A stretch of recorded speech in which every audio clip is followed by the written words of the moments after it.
권오 기자 SNS 공유 및 댓글 SNS 클릭 수 페이스북 트위터 카카오 스토리 SNS 공유 더보기 구글 플러스 우상 호 더불어민주당 의원이 21일 국회의원회관 제1세미나실에서 서울시장 후보 경선 참여와 관련한 기자 간담회를 하고 있다. 최정동 기자 우상호 더불어민주당 의원은 한때 박원순 서울시장의 든든한 우군이었다. 2011년 서울시장 재보궐선거에선 캠프 대변인을 2014년 지방선거 때는 전략홍보본부장을 지냈다. 당의 지분이 거의 없다시피 했던 박 시장 입장에서 의원은 천군만마였다. 민주당의 장수 대변인을 지낸 자타공인 홍보전략통일의원은 선거 과정에서도 박 시장의 날카로운 입이었다. 그 후 4년가량 지났다. 우 의원은 21일 오전 국회의원회관에서 서울시장 선거 출마 의사를 밝히는 기자간담회를 열었다. 그는 아무리 대통령이 노력해도 서울시장이 그 정책을 뒷받침하지 않거나 엇박자를 낸다면 서울 시민들은 정부가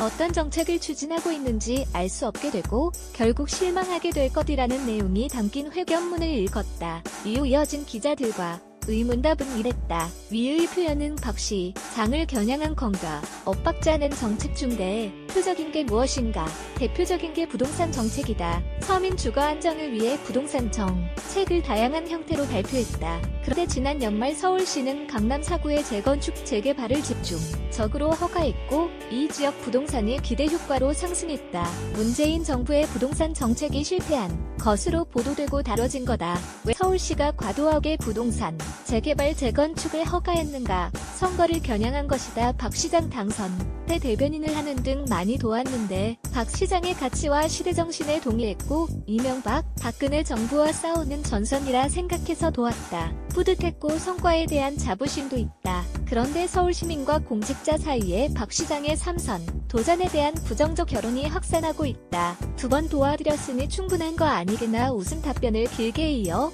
한 의원은 최근 논란이 된 박 시장의 미세먼지 대책도 언급했다. 그는 다른 지자체와 상의해서 종합대책을 펴기보다 서울시가 먼저 무료 대중교통 정책을 펼친 것은 보여주기식 행정이다고 주장했다. 우 의원은 친문이나 범주류로 분류된다. 이번에 출마한 유력 후보 중에서 문 대통령과 각을 세우지 않았던 유일한 후보가 나 아닐까?